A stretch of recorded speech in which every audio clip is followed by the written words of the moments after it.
Et à ces objectifs, il y a un moment où, effectivement, vous l'avez dit vous-même, on n'y arrive pas seul. J'avais envie de savoir ce que vous seriez prêt à faire comme compromis pour obtenir les résultats pendant votre mandat. Admettons que l'élection passe bien, vous avez un mandat, génial. Il y a un moment où il va falloir faire des compromis pour arriver à certains objectifs. Jusqu'où est-ce que vous seriez prêt à aller en termes de compromis ou bien la limite se trouve à quel endroit en termes de compromis pour l'objectif en question?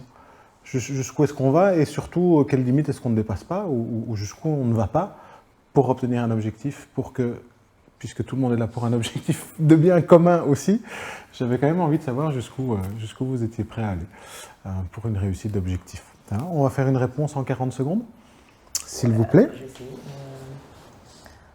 C'est un peu dur de... Très bon, un coup. À brûle pour point, comme ça, jusqu'où on peut aller... 3, 2, 1. Une question assez compliquée parce que c'est vrai que par rapport à un cas qui...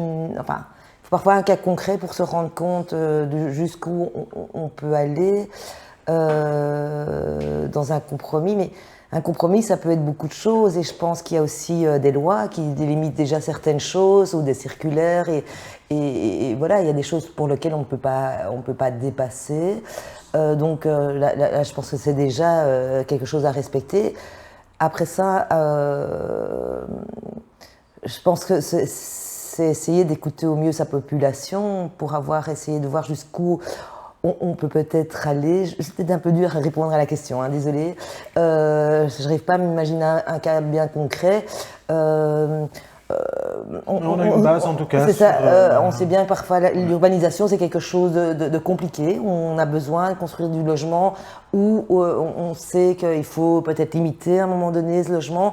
Donc là, il y a parfois des compromis à faire, dans quel délai, jusqu'où on va, combien de logements on peut éventuellement construire, ne pas abîmer peut-être des terrains qui sont verts et des choses comme ça. Donc, ouais, c'est un peu difficile de vraiment, désolée, de vraiment me mettre vraiment par rapport à ça. Et savoir qu'il y a des choses à faire, c'est parfois savoir qu'il y a des choses à faire et jusqu'à quel point il y a des limites à ne pas dépasser pour garder un environnement qui soit bien pour tout le monde, quoi.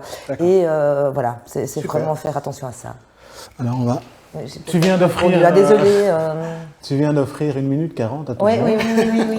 Donc on avait dit qu'on restait juste jusqu'au bout et on tourne dans ce sens-là. Oui, bien compris. 3, 2, 1.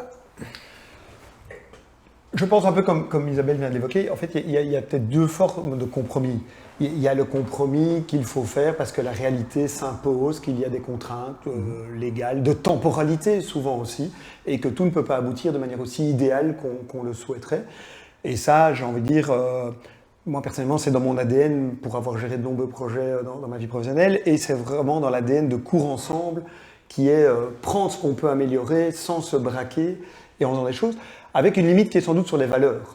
C'est-à-dire qu'on peut trouver un compromis pour, en urbanisation de certaines choses, aboutir à quelque chose qui va vers un mieux en acceptant que ce ne soit pas parfait, mais pas en faisant rebrousse-poil sur les valeurs.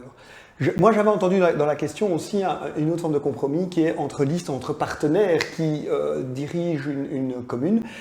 Et là, nous, on a une approche complètement ouverte.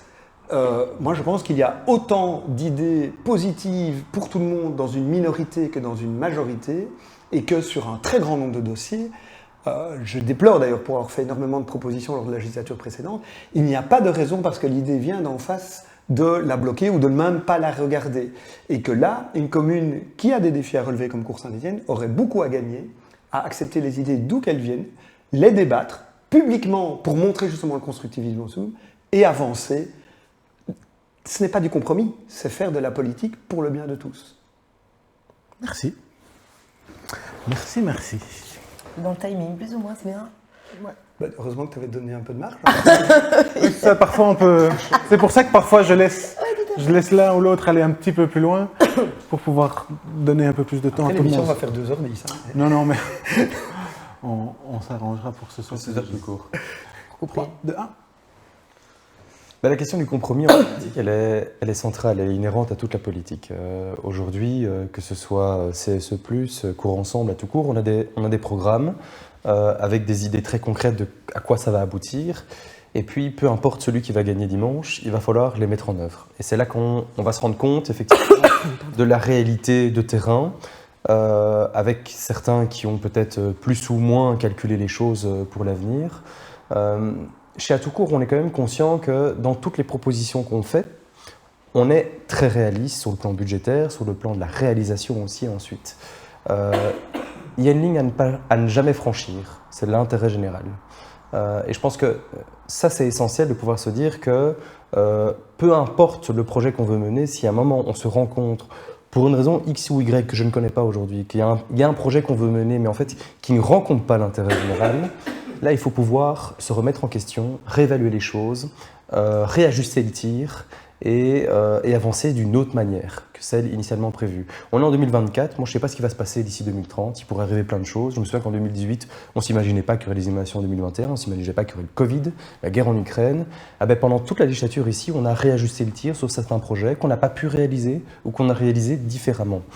Donc la culture du compromis, elle est essentielle. Et puis la culture du compromis, comme Xavier l'a dit, avec d'autres partis, elle est essentielle aussi.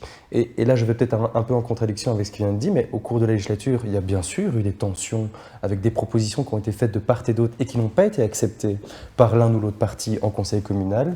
C'est propre à la politique. Mais il y a aussi eu de beaux compromis qui ont permis d'aboutir à de réelles propositions concrètes pour les Stéphanois.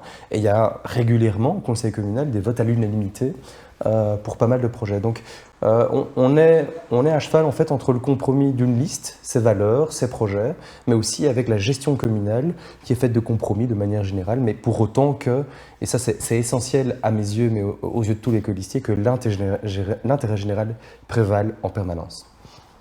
Merci.